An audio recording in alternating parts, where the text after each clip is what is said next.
बाबो कालचंच पीठ शिल्लक असल्यामुळे आईने तेवच रट्ट्या राहून धरला होता. इकडं चाललं होतं आईचा उत्तप्पा बनवायचा. रात्री पातेलं आता डायरेक्ट कुंडा घेतलाय. आईला म्हणलं अगं पाच सांडावलं तर डायरेक्ट राडाच करून टाकशील.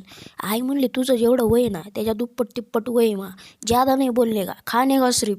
जसा का उत्तप्पा माझ्या ताटात आला त्याचा एक भाग मोडून माझ्या तोंडात टाकला आणि मी त्याचा बुकणं पाडायला चालू केला. आईला म्हणलं तू पटपट बनव, मी इकडं बुकणं पाडाय बसलो.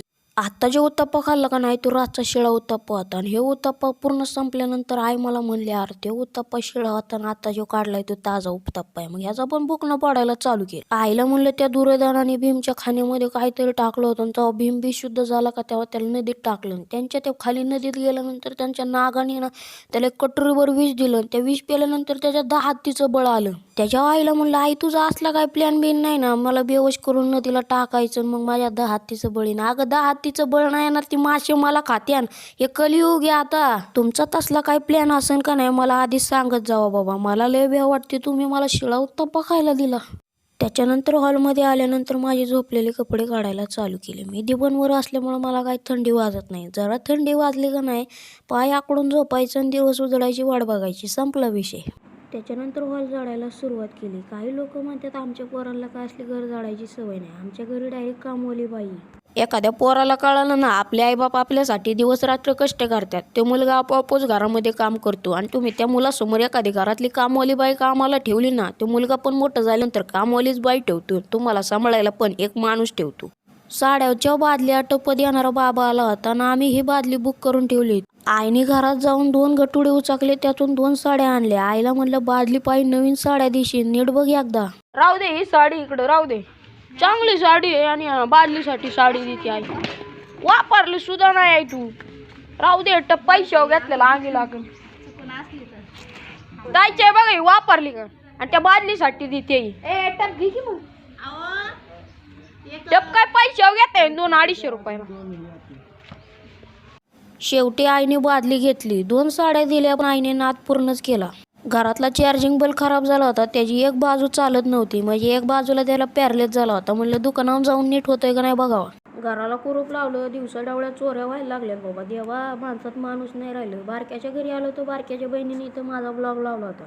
आई माझा व्हिडिओ इकडं टक लावून बघत होती. आई म्हणली अरे गावातलं एक कुत्रं वळकण आणि टीव्ही आला कसा. आईला म्हणलं तिने मोबाईलवरून लावलंय, नशिबात असेल तर एक ना एक दिवस येईन टीव्ही. आईला म्हणलं चल आता इथून माझ्या 600 व्हिडिओ बघायला तुला 2 दिवस लागतात. मी निघालो तो आईला वावरात सोडायला. जाता जाता भावाचा डबा दिला. आईला होती भावाचा डबा द्यायला. आईला म्हणलं जोरात दरवाजा होती, सिक्युरिटी मोबाईल बघत बसतात. आजच्याला डायरेक्ट आईला वावरात सोडलं. आईच्या हातात 5 लिटरचं कॅन्ड असल्यामुळे आई म्हणली मला लय जड होतंय. जाऊ काय संध्याकाळी किती वाजता नेलं? 4 वाजता होय येणार की मग 4ला निघणार. 4ला निघल्यावरून इकडे येऊ का? बरं. आईला वाटलं मी आजच्याला काय घरीच राहणार आहे का. आईला वाटलं मी 4 वाजता येतो म्हणजे मी घरीच राहणार आहे का. नाही बाई, कामाला जायला लागणार आहे. येणाऱ्या माझं भवितव्य बघितलं पाहिजे, तुम्हाला पण बघितलं पाहिजे. दुकानात पोहोचल्यानंतर आजच्या दिवसाच्या पहिल्या कामाची सुरुवात मिक्सरपासून झाली. माणसाचं आयुष्य पण मिक्सर प्रमाणच आहे. जोपर्यंत आपल्या अंगात ताकद आहे का नाही आपण तोपर्यंतच काम करणार आहे. एकदा का म्हातारं झालं का नाही आपल्या घरातली माणसं म्हणणार अरे आमच्यासाठी काय केलं. जोपर्यंत माझ्या हातात ताकद होती का नाही, माझ्या पायात ताकद होती का नाही, तोपर्यंत मी घरात एक ना एक वस्तू पुरवली ना. आता माझ्या हातपायात ताकद नाही तर तुम्ही म्हणता माझ्यासाठी काय केलं. मिक्सर घेतलेला राहिलं बाजूला. मालक म्हणले याला पहिले वायरिंग करून दे. वायरिंग करून झाल्यावर बोर्डाला पॅक करायला घेतलं. शेवटच्या वायरीला एक 3 पिन टॉप टाकून दिला. बोर्डात पिन खोसली आणि बोर्ड चालू आहे काय बघितला. ओके. मालक म्हणले ह्या ट्रॅक्टरला तुला टेप काढून असं साऊंडवरती फिट करायचं आहे, जमन का. मालकाला म्हणलं पाण्यात पडल्याशिवाय पावा येत नाही, तसं तुम्ही मला दिलंच नाही तर जमणार कुठून. मला स्वामींचे ते वाक्य आठवलं, भेऊ नकोस मी तुझ्या पाठीमागे आहे. मग मी बिनधास्तपणे टेप फिटिंग करायला चालू केलं. टेप फिटिंग झाल्यानंतर ओकेमध्ये सगळा कार्यक्रम पार पडला. टेप फिटिंगचं काम पहिल्यांदाच केलं आणि ते पण सक्सेस झालं. त्याच्यामुळं मला लय आनंद झाला. कसं छोट्या छोट्या गोष्टीमध्ये आनंद शोधायचा. ट्रॅक्टरची फिटिंग करस्तोवर मित्रांनी मिक्सर चेक केला. मला वायर आणि ब्रश गेल्यावर तेवढं टाक. ब्रश आणि वायर टाकल्यानंतर मिक्सर चालू झाला. मिक्सर पॅक करायला घेतला. मित्राला म्हणलं धन्यवाद प्रॉब्लेम सांगितल्याबद्दल. प्रॉब्लेम माहिती असला का नाही डायरेक्ट खोडाव घाव घालता येतोय, नाहीतर प्रॉब्लेम माहीत नसला का नाही त्याच्यानंतर मी बसलो होतो जेवायला केलं होतं मटकी आणि चपाती. मग मटकी आणि चपातीचा मी इकडं बुकना पाडायला चालू केलं. जसं दिवाळी झाल्यावर कामावर आलं का नाही कुणी कवा जेवायला बसते, पण मी 2 वाजले की लगेच जेवाय बसतो. जेवण झाल्यानंतर टेप रिपेअरिंग करायला घेतलं, पण लक्षात आलं की 4 वाजल्यात. मित्राला टेप रिपेअर करायला दिला. मित्राला मला प्रॉब्लेम काय आलता ते उद्या आल्यावर मला सांग. मित्राकडे टेप रिपेअर करायला दिला. मी निघालो घरी. मी आता इथून डायरेक्ट वावरात जाणार. आईनं अण्णाला आणाय. घरी आले की ओरडतात मला की पाय दुखतंय न्यायला येत जा. वावरात आल्यानंतर गाडी रोडच्या कडेला लावली. कुठे शिके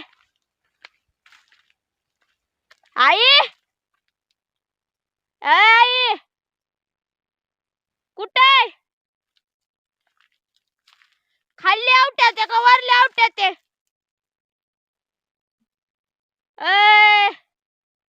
आई बधीर झालं का काय कळा ना. आईने लावला असं FM. मला वाटते खाल्ल्याच आवट्यात असते आले, पण खाल्ल्या आवट्यात पण नाही. घरी गेली काही बिनफुकट मला येडा पडायचं. 50 पेट्रोल जायचं. अण्णा घरीच गेली. मी फोन लावला होता उचलला बोललंच नाही. मला वाटलं वावरातच असं ना. आता फोन उचला की. आईला फोन लावल्यानंतर आईला म्हणलं घरी गेली का कुठं थांबली. आई म्हणली मावशीची ते. म्हणलं आलोच 5 मिनिटात थांबा तिथं. मी गाडी डायरेक्ट मावशीची इकडे वळवली. फोन करून तरी सांगायचं आम्ही मावशीची इथं गेलोय. मला मोकार हेल्पाटा पडला का नाही. खोटं बोलली तू. सांग खरं सांग. तुला मागाशी फोन केला होता आई तू खोटं बोलली. मी खरं बोलते. आई तू ना बोलली नाही फोन करून. लक्षात ठेव. निसताय ना फोन चालू होता. नाण्या होय राजा नवीन आणलाय काय. राजाचा भाऊ आहे का येऊ. होय रे राजाचं पिल्लू आहे ना. राजाचं पिल्लू. मी अण्णा आई निघालो घरी. अण्णानं आईला म्हणलं तुम्ही इकडं आलाय मला सांगायचं का नाही. अण्णा म्हणले अरे लक्षातच नाही गाय गडबडीत आलो लसूण खुरपायला. घरी आल्यानंतर हातपाय तोंडून शंकरपाळ्यांना बुडू बुडू मारलं आणि त्यांचा बुकना पाडायला चालू केलं. काय कस काय सांडलायच्या होय आई शर्ट घालायचं गेलो. च्या कस काय सांडला. आला मला नवरदेव. आला मला नवरदेवाचा बाप ही झाला पाहिजे शोभला पाहिजे. आणि मला तुला काय झालं. मशनीत टाकलं पाहिजे. चेहरा फ्रेश करायचा आहे. त्याच्यामुळे च्या सांडला. ठेव आता परत.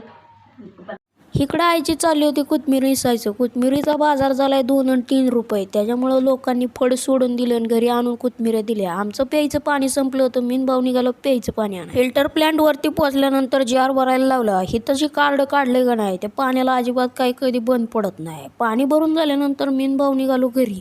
अण्णा आमच्या सगळ्यांच्या आधी जेवायला बसला. अण्णाला म्हणलं कुणाचा नका विचार करू फक्त या बारक्या पोराचा विचार करा. मी पण इकडं जेवायला बसलो होतो. जेवायला केलं होतं बटाट्याचं कालवण. डायरेक्ट भाकर मुरगाळली ना. अंगात जेवढी ताकद आहे का तेवढी भाकर चुरवायला लावली. कालवण जरा कमी असल्यामुळे ह्याच्यातच भागवायला लागत होतं. इकडून तिकडून नुसतं भाकरीला मिळत होतं. भाकरीचा काला एक जीव झाल्यानंतर मी बुकना पाडायला चालू केलं. पहिल्या मुलाला जेवायला द्यायचं म्हणले की आई म्हणायची 1 घास मावचा 1 घास चिवच. आजकालच्या मुलांना जेवायला द्यायचं म्हणजे त्यांना पहिला मोबाईल द्यायचा मग ती जेवणार. चिवून कावूची जागा मोबाईलने घेतली. आईने इकडं भात खायला घेतला होता. आईला म्हणलं का ग. आई म्हणली 3 वाजता जेवल्यामुळं भूक नाही. आईला म्हणलं पोट उपाशी मारू नको. त्याच्यानंतर मी पण भात घेतला. चिकन्या भाट्यावरती वरण टाकून मी पण त्या वरण भाताचा बुकना पाडायला चालू केलं. मावशी घरात यायचंय का. ओ मावशी गाडी क्रमांक 1552 चला. सोलापूर पंढरपूर मावळ चला चला चला. बीड बार्शी चला. पंढरपूर चला. मावशी चला. मावशी घरात यायचा प्रयत्न करत होत्या पण मावशीला थंडी वाजत होती. दरवाजात थांबल्या मावशी. निघाला दादा गाडी क्रमांक 1552.